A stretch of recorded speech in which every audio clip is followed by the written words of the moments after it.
लोकसभा चुनाव की सुगबुगाहट शुरू हो गई है। पार्टियों ने अपनी तैयारियां भी शुरू कर दी हैं। वहीं इस बार भाजपा और कांग्रेस का वोट बैंक माने जाने वाले आदिवासी समाज ने आज़ादी के बाद से बालाघाट में बहुसंख्यक होने के बावजूद लोकसभा में प्रतिनिधित्व नहीं मिलने पर अपना रास्ता खुद बनाने का निर्णय लिया है।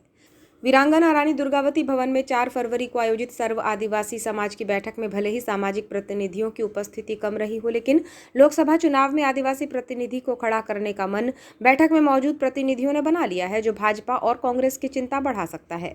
सर्व आदिवासी समाज की आयोजित बैठक में जिले के सभी ब्लॉक से पहुंचे प्रतिनिधियों ने बैठक की और आज़ादी के बाद से बालाघाट संसदीय क्षेत्र में आदिवासी प्रतिनिधित्व नहीं दिए जाने पर नाराजगी जाहिर की।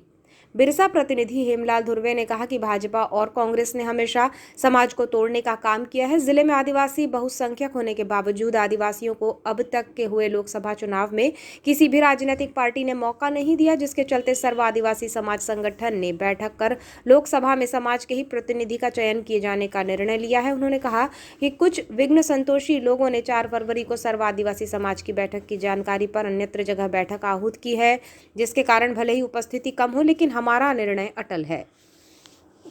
राजनीतिक मान सम्मान और उसका वर्चस्व, इस पे समीक्षा करने हम बैठे थे और हमने उस समीक्षा में ये पाया है कि हमारा जो इस देश में 18 से 20 करोड़ के आदमी हमारा पॉपुलेशन है और इस ज़िले में हम एक बहुत बड़ा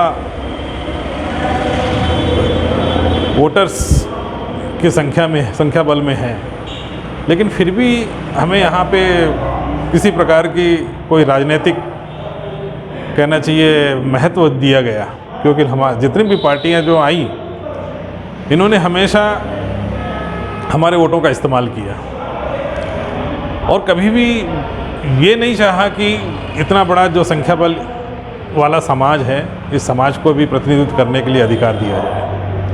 तो यही समीक्षा लेके हम बैठे हुए हैं कि हमें आगे अब क्या रणनीति करना है, क्योंकि हमारा जो सामाजिक वर्चस्व है कहीं ना कहीं आज वर्तमान की परिस्थितियों में उसका राजनीतिक वर्चस्व होना भी बहुत ज़रूरी है। और यही बात को लेके हम आने वाले लोकसभा में हमारी रणनीति क्या होगी, इसके लिए हम चर्चा करने के बैठे हुए हैं। और जो पूरी जो लोकसभा क्षेत्र के जो पदाधिकारी लोग हैं उनको हमने बुलवाया था कि हमें आने वाले समय में जो हमारे राजनीतिक प्रतिष्ठा है उसके लिए क्या किया जा सकता है।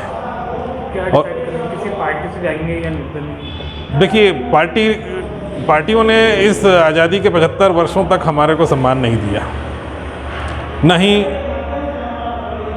हमें ऐसा लगता है कि आने वाले समय में नहीं मिल पाएगा। इसलिए कहीं ना कहीं हमने ये मन बनाया है कि हम अपने आदिवासियों की एक ऐसी ताकत का निर्माण करें ताकि उस ताकत का सब सम्मान करें। ये हमारा उद्देश्य है और आज हम एक क्रांति के रूप में बिगुल फूंकने की तैयारी में हैं कि हम अपने समाज के राजनीतिक और सामाजिक मान सम्मान और अस्तित्व के लिए की लड़ाई की शुरुआत की जाए।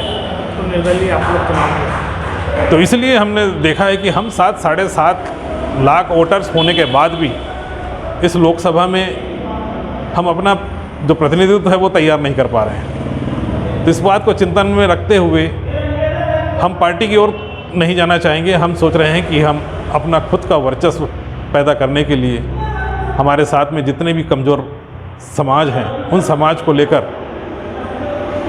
एक लोकसभा में अपना प्रत्याशी, जो हमारी रूढ़ी एवं परंपरा के आधार पे हमें जो अधिकार मिला है, जिसे अनुच्छेद 13(3) का में दिया गया है और उसी से हम शासित होते हैं, इसलिए हमें अनुसूचित जनजाति का दर्जा मिला है।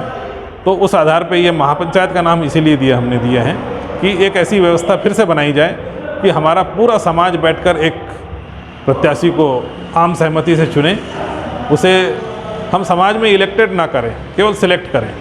ये हमारी प्रथा है। तो इस प्रथा से हम एक तैयारी कर रहे हैं कि हमारा सिलेक्टेड व्यक्ति जो है वो आगामी लोकसभा में प्रत्याशी बने। यही मंशा लेकर आज बैठे हुए हैं और आने वाले समय में हमारी रणनीति जो होगी उस पर हमको काम करना होगा। तो क्या कुछ नाम डिसाइड अभी हमने नाम तो नहीं दिया है कि हेडलाइन हमारी यही है कि आदिवासी समाज की सामाजिक और राजनीतिक प्रतिष्ठा, मान सम्मान और अस्तित्व को बचाने के लिए संघर्ष, ये हमारा एक कहना चाहिए एक हेडिंग है।